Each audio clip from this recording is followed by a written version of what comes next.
how's it going? I thought I'd shoot this quick little video here.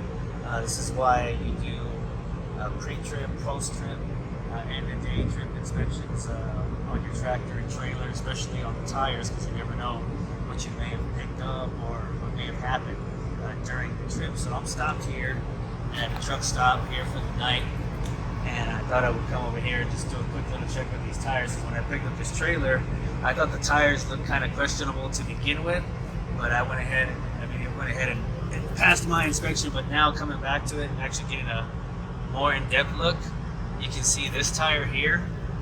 I don't know if you can see it in this camera. I'm going to try to show you the best way that I can on what to look for. This looks can be deceiving. I'll tell you why. Because thread depth wise, there's a lot of thread depth left in these tires. So you typically don't have to worry about that here as far as thread depth is concerned. But one of the things you do have to be careful with is the treading. How is the treading on the tires? So what I like to do to check threading is obviously you do a visual check. You know, you can kind of look at it from the side. You'll kind of see if it looks like the treading is kind of is even. Another thing I do is I take my hand, my gloves here, and I go and I kind of just start at the top and I go like this, and I kind of try to see if it feels like it's threading evenly or unevenly. Well, what I found out is that on this tire and the one right behind it back there, is that it's not threading evenly. In fact, it's bulging, which what I mean by that is on the inside here, you can't really see it, but I'm going to kind of try. You can kind of see it right here. You see how it's got these weird grooves here? That means that this whole entire side of the tire is not threading evenly. It's actually bulging a little bit, and that's not a good thing. That means that at one point or another, somebody hit a really hard piece of road or something, or took it, or really got on the inside of it, and it started creating this bulging here. That, or this thing may not. I mean, it has enough air pressure. It's got enough air pressure, and it's not flat or anything. But yeah, either way, I took a closer look, and yeah, there's these massive grooves here, and this goes all throughout the whole side of the tire right here, just like that, all the way around. And then I went over here, and you come back around here again, and it's the same thing. You just got a bunch of this grooving here. If you're close enough, you'll see that. You can see the grooves. Look at that. It's all over that one side of the tire. And in fact, if you look at here, it's not threading evenly. In fact, the threading's almost gone over here. See? That's bad. And it's the same thing over here on this tire right here. These grooves here is that it's really curvy here. Like it's uneven. And this one is even worse. This one actually has some bubbles in it that I felt when I was feeling through it. That's a problem, because what could happen here is the inside of both of these tires, if hit in the right situation, can blow up. That's where you'll have a blowout on either one of these tires, or both really, and then this thing's gonna rip to shreds and you're gonna be stranded. So luckily I've caught it. I already contacted my roadside. They're gonna come out and they're gonna take care of these tires, but these tires are not wearing evenly here. Even down here, you can see how it's not wearing evenly. It's like a dip.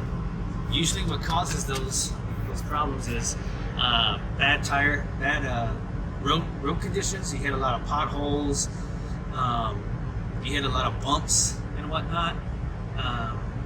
When these things have a lot of weight in them, impact like potholes and hills and bumps and stuff like that, they affect these tires more than you think.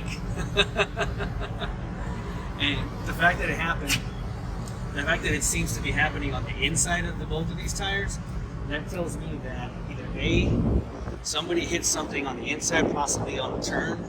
Maybe they turn to hit a curve or something, maybe causing the grooves, or it could be a misalignment of the axles. Maybe something's not right. Maybe something's causing the tires to not bend in properly. So you can go under here and you can go and take a closer look if you want. You can see and make sure if there's not anything going on, like any kind of.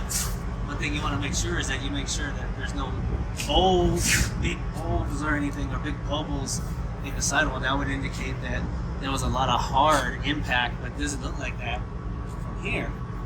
What it looks like to me is it just looks like maybe they hit a, maybe they ran over a curb, or they hit something pretty hard with this thing. That, or another thing that can cause this, is the brakes, which is another thing that you want to check to see if maybe the brakes are wearing. If the brakes are wearing, then obviously this tire, these wheels, they're not stopping at the same rate as those wheels over there, which could be causing this thing to kind of get into like a stop skid, which could mean that it's when these are stopping, these are still kind of rolling, and it could be causing these little bumps like that. I mean, I don't know. That's just a theory. I mean, I'm looking at this thing, and I'm probably going to need some brakes. I mean, those brakes are really thin. So that's probably part of the issue here. So what I'm probably going to do with this trailer here, I'm supposed to take this trailer to Laredo, is I got the service guy coming out. He's going to take a look at these tires, probably switch them out for me because it'd be safer just to switch them out. But I can see that the brakes are wearing a lot faster than what I had thought. So that's probably part of the issue, just the brakes are getting really low. Now, they're not dangerously low, but they're getting low. They're going to have to get changed. So we got a terminal in Laredo that does trailer work. So I'm going to take it tomorrow. I'm going to get this trailer, they're going to get it properly inspected by the shop. They're going to get those done. They're going to change out those brakes and whatnot. But for now, in order to get this load to where it needs to go safely, these tires got to get changed. This could be a massive problem. So yeah, I just thought I'd point that out to you. Just something to look out for, especially if you're a rookie and whatnot. You might not think that checking your tires regularly, more than once a day, matters, but it does, because in the morning when you pick up the trailer, there may not be anything wrong with the tires. Then by the time you get to your stop for the day, you've been driving for 10 hours or whatnot. You get to the stop, next thing you know, you go and look at the tire, and you've got some issues going on. So yeah, it's best to always check and see, because you never know. Especially right now, like since I caught it at the end of the day, they're gonna come out and service these tires now while I'm already stopped and whatnot, versus doing this in the morning when I'm trying to get going and trying to get to work, and I can't because I'm gonna have to wait for this to happen. So yeah, just something to look out for, guys. If you got any, I'm always down for suggestions for the veterans that are out there that might be able to. Maybe I didn't explain something correctly. Maybe you know why that this happens a lot more often here, but I just know that just from basic tire, car enthusiast experience, whenever this kind of stuff happens, those are the reasons why it does that, why it grooves like that. It's potholes, uneven streets, or you bump a lot of curbs. If you bump a lot of curbs and whatnot, that's going to happen. You're going to have bubbles, or you're going to have uneven grooving. So, but brakes can also be a big part of soft areas in tires, flat areas in tires and whatnot, because the brakes are locking and they're not actually working the way that they should, which means that your tires are skidding. I don't think this is the problem, but I don't think that's the problem what caused this, but either way, something to look for. Thought I'd share that with y'all guys.